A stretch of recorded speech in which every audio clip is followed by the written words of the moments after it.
E aí, pessoal, tudo certo? Mais um episódio do Descomplica Direito. Recentemente, a Câmara dos Deputados aprovou o projeto de lei complementar que aumenta de 513 deputados para 531 deputados federais. A mudança será a partir da legislatura de 2027 e mantém o tamanho das bancadas que perderiam representantes segundo o censo de 2022. Então, só para contextualizar, a necessidade de rever a distribuição de cadeiras surgiu após decisão, em agosto de 2023, no âmbito do Supremo Tribunal Federal, quando foi acatada uma ação proposta pelo Estado do Pará, que apontou omissão do Legislativo em atualizar o número de deputados federais de acordo com a mudança populacional como previsto na Constituição. E aí vamos fazer um parênteses. Por quê? Segundo o último censo de 2022, vários estados tiveram uma diminuição, um decrescimento na sua população, enquanto outros proporcionalmente, sempre lembrando isso, tiveram um aumento. Então, estados como o do Rio Grande do Sul perderiam cadeiras no âmbito dos deputados federais. E essa previsão está na Constituição Federal, que, previsto lá, seria feita uma lei complementar. E essa lei complementar é de 1993, distribuindo lá conforme a população de cada um dos estados.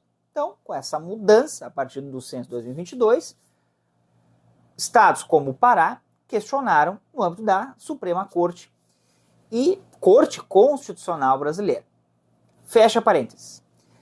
A Corte, no caso o STF, fixou o prazo até 30 de junho para o Congresso Nacional aprovar a redistribuição de vagas de acordo com o censo de 2022, sob pena de o Tribunal Superior Eleitoral, TSE, realizado. O Estado do Pará argumentou que teria direito a mais 4 deputados desde 2010. Ou seja, desde a contagem populacional de 2010, já teria o Estado do Pará esse direito. Vejam que, em outro ponto também, é importante destacar.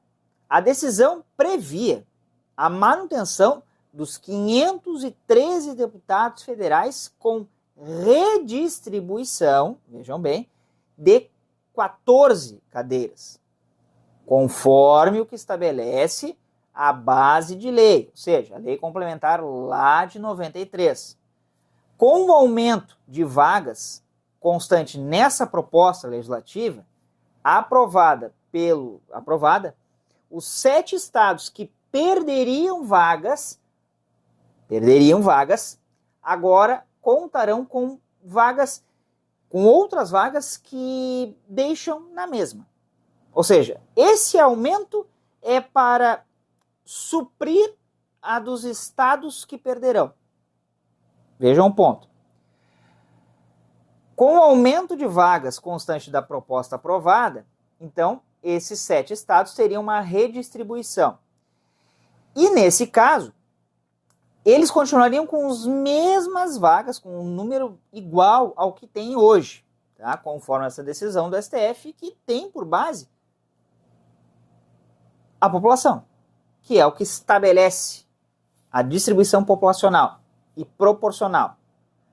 Rio de Janeiro, então, permaneceria com 46 vagas, que eles perderiam 4, então de 46 para 42. A Paraíba permaneceria com 12, Bahia com 39, Piauí com 10 e Rio Grande do Sul com 31, que perderiam, no caso, 2 cadeiras cada um. Pernambuco, 25 e Alagoas, 9, que perderiam 1 cadeira cada um. Vejam que de 513 para 531, então, o arranjo legislativo feito pelo Congresso Nacional, e nesse caso, uma lei complementar é analisada pelas 2 casas. Se inicia na Câmara dos Deputados, tem que ter a análise também pelo Senado Federal, e se houver alguma mudança, volta para a Câmara, depois volta de novo para o Senado, então, para a análise final. O artigo 45 da Constituição diz que a Câmara dos Deputados, que é composta por representantes do povo, eleitos sob o sistema proporcional, em cada estado, cada território e no Distrito Federal. Parágrafo 1º. O número total de deputados, bem como a representação por estado e pelo Distrito Federal, será estabelecido por lei complementar. Lei complementar essa, lá de 1993. A Lei Complementar 78 de 1993 estabelece, então, essa proporcionalidade, certo?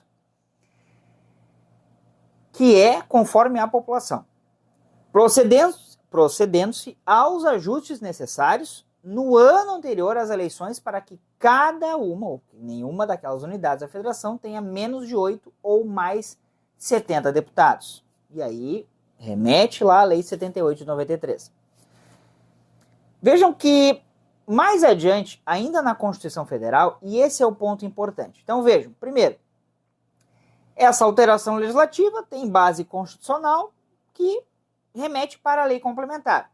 Então, proporcionalmente, a medida que foi adotada agora não é só a questão do censo, é de representatividade política. Isso é o que o relator referiu nesse projeto de lei complementar.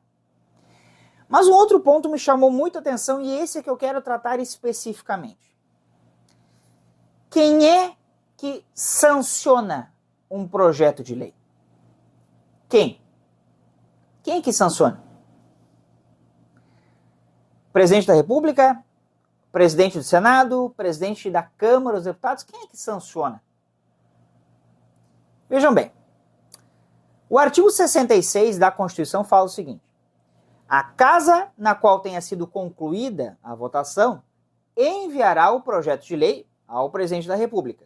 Aqui leia-se: enviará o projeto de lei ao governador do estado ou do Distrito Federal, ou enviará o projeto de lei para o prefeito, tá? Porque é por simetria. Então, em questão de simetria, se repete. Essas normas são de natureza obrigatória a repetição tanto nas constituições estaduais quanto nas leis orgânicas de cada um dos municípios. Certo? Certo. Enviará o projeto de lei ao presidente da República que, concordando, ou seja, aquecendo, o sancionará. Tá. Veja bem. O ato de sanção, como eu perguntei, quem é que faz? Quem é que pratica? O ato de sancionamento, ou de sanção, é privativo do chefe do Poder Executivo. Somente o chefe do Poder Executivo tem a prerrogativa, competência constitucional de sancionar um projeto de lei. Quem sanciona é o presidente, quem sanciona é o governador do estado membro ou do Distrito Federal, quem sanciona é o prefeito municipal. Parágrafo 1º. Se o presidente da República considerar o projeto no todo ou em parte inconstitucional ou contrário ao interesse público, vetá-lo-á, ou seja, vetará o projeto, total ou parcialmente, no prazo de 15 dias úteis contados da data do recebimento. Ou seja, não exclui a primeira data, a data de que se recebeu. E comunicará dentro de 48 horas ao presidente do Senado Federal os motivos do veto. Então, parando por aqui. O ato de sanção é privativo do chefe do Poder Executivo. 15 dias para sancionar. Só que aí tem um detalhe. E aí eu vi várias notícias falando sobre isso, e aí de maneira equivocada. Só sanciona o chefe do Poder Executivo. Presidente, governador, prefeito. Se não for sancionado ou vetado em 15 dias úteis, e o que está expresso no texto da Constituição, esse projeto de lei se dará, ou será considerado sancionado de forma tácita. Porque a sanção tem duas formas: a sanção tácita ou a sanção expressa. Sanção expressa é quando o presidente aporta ali os motivos de que sancionou ou vetou em parte. ou simplesmente sanciona e publica. Dá visibilidade, publicidade do projeto de lei. Se ele não sancionar ou vetar dentro de 15 dias úteis, ocorrerá o que a gente chama no direito sanção tácita. Ou seja, ele não sancionou expressamente, ele não vetou expressamente, ficou silente, ficou em silêncio. E aí o que acontece depois disso? O que se faz? Se o presidente não falou nem que sim nem que não, só se presume que é uma sanção tácita. Aí que está o ponto. Muitos sites de notícias falando que então será sancionado pelo presidente do Senado, será sancionado pelo presidente da Câmara. Não. O máximo que o presidente do Senado, e aí por previsão constitucional pode fazer, é promulgar, é dar publicidade. Promulgar é publicizar aquele projeto de lei. Vejam por que o ato de sanção é privativo do chefe do Poder Executivo. Ele não é transferível, nem por delegação, ao chefe do Poder Legislativo, nesse caso bicameral, 2 câmaras, seja Câmara dos Deputados ou Senado Federal. Só cabe promulgar, dar publicidade. E aí diz isso lá no parágrafo 7º. Se a lei não for promulgada dentro de 48 horas, lembra aquele prazo para dizer, lá para informar pelo presidente? Pois é, nos casos dos parágrafos 3º e 5º, o presidente do Senado, a promulgará, caso o projeto de lei. E se este não o fizer, em igual prazo caberá ao vice-presidente do Senado fazê-lo. Isso é muito importante porque muitas vezes algumas notícias confundem a população. Recapitulando, quem sanciona? Quem é que sanciona o projeto de lei? É o chefe do Poder Executivo. É o presidente da República, é o governador do estado ou do Distrito Federal, ou é o prefeito municipal. Quem promulga? Nesse caso, promulga presidente do Senado ou presidente da Assembleia Legislativa ou ainda presidente da Câmara de Vereadores. Isso cada um na sua esfera de competência e lembrem, princípio da simetria. Eles têm que se espelhar, porque é uma norma de caráter obrigatório, de reprodução obrigatória, tanto nas constituições dos estados quanto nas leis orgânicas municipais. Então, antes de ler uma notícia, veja aqui essa explicação, especificamente quanto a esse tema, porque é de grande valia. Quem sanciona? Chefe do Poder Executivo. Quem promulga? Chefe do Poder Legislativo. E nesse caso,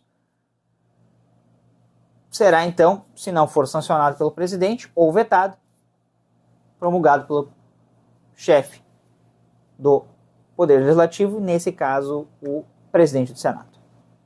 Certo? Um abraço. Até mais.